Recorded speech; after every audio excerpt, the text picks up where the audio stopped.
ओम श्री हनुमते नमः। प्रेम से बोलिए बजरंगबली हनुमान की जय हो।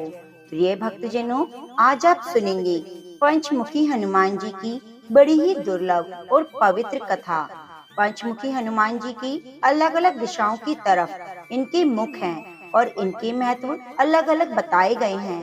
मंगलवार का दिन पवन पुत्र हनुमान जी के लिए समर्पित है।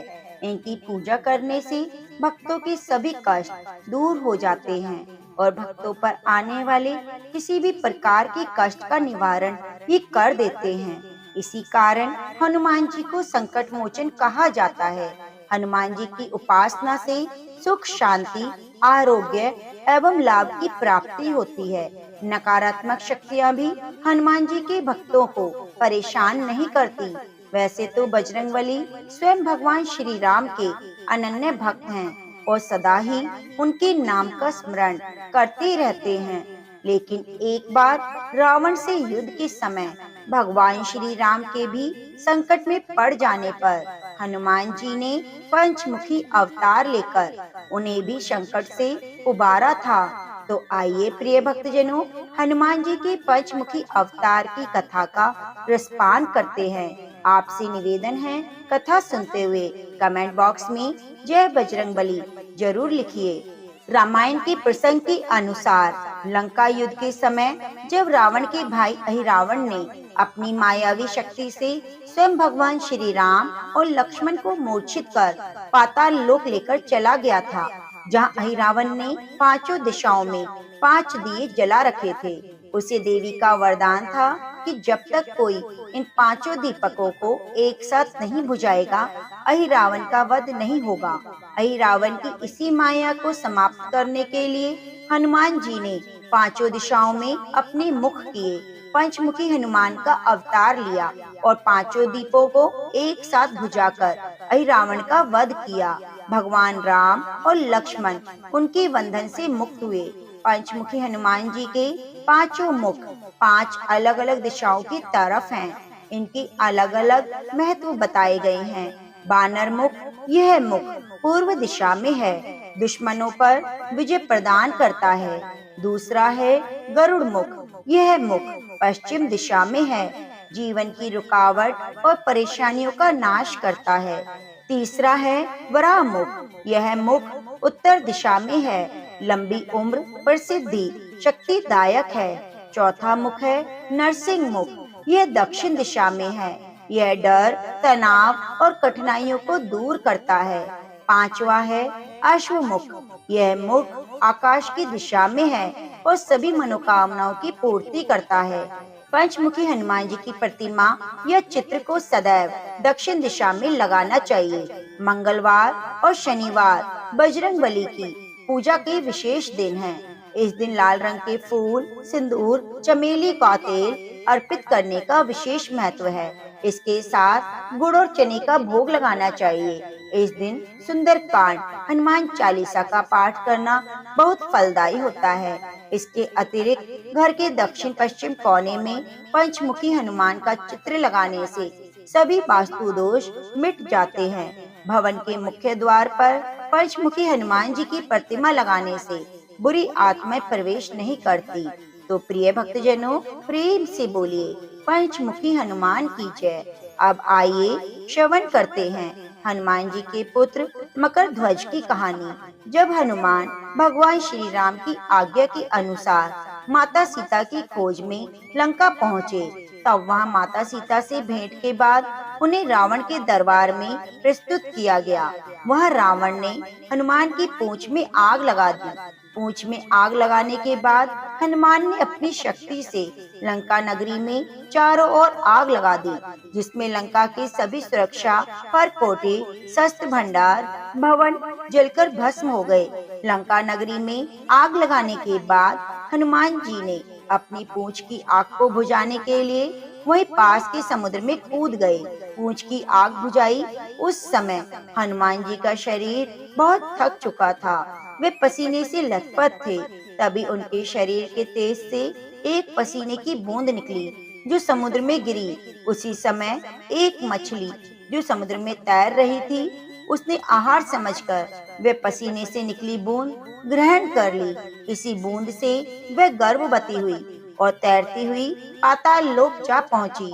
जब वह मछली पाताल लोक पहुंची, वह अहिरावण के द्वारा पकड़ ली गई। जब उसका पेट काटा गया, तब उसमें एक शिशु निकला। उसके मछली के पेट के निकलने के कारण उसका नाम मकरध्वज पड़ा। मकरध्वज का शरीर आधा वानर का और आधा मछली का था। जब अहिरावण राम रावण युद्ध के समय श्री राम और लक्ष्मण को बंदी बनाकर पाताल लोक ले गया, तब हनुमान उन्हें छुड़ाने वहां पहुंचे। मकरध्वज को पाताल लोक का प्रहरी बनाया गया था। हनुमान के वहां पहुंचने पर उसने उन्हें अंदर जाने से रोका। तब उन दोनों के बीच में भीषण युद्ध हुआ, जिसमें अंततः हनुमान जी की विजय हुई। मकरध्वज की काया को देखकर हनुमान जी अचंभित हुए। उससे उसका परिचय पूछा। तब मकरध्वज ने अपने जन्म की कथा बताई। तब स्वयं को हनुमान जी का पुत्र बताया। हनुमान जी यह बात सुनकर आश्चर्यचकित हो गए और अपने ध्यान से सभी बातों का पता लगाया।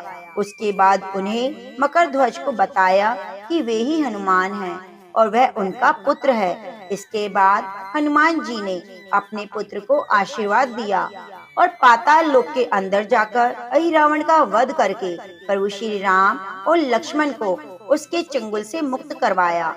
जब प्रभु श्री राम हनुमान जी के साथ पुनः पृथ्वी लोक पर जाने लगे, तब राम जी ने द्वार पर बंधे मकरध्वज को देखकर हनुमान जी से उसका परिचय पूछा। हनुमान जी ने मकरध्वज का परिचय और अपने साथ हुए युद्ध का वर्णन श्री राम जी को कह सुनाया।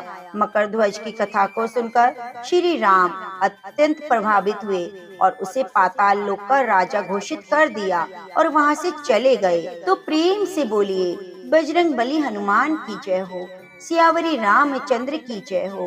राम से बड़ा राम का नाम।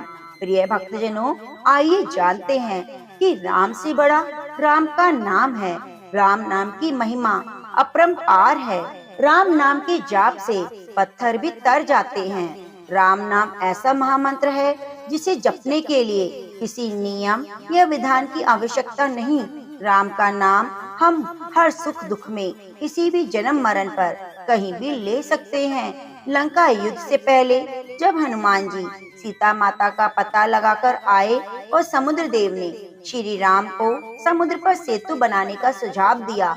समुद्र पर सेतु निर्माण के लिए सारी वानर सेना कार्य कर रही थी। श्री राम देख रहे थे।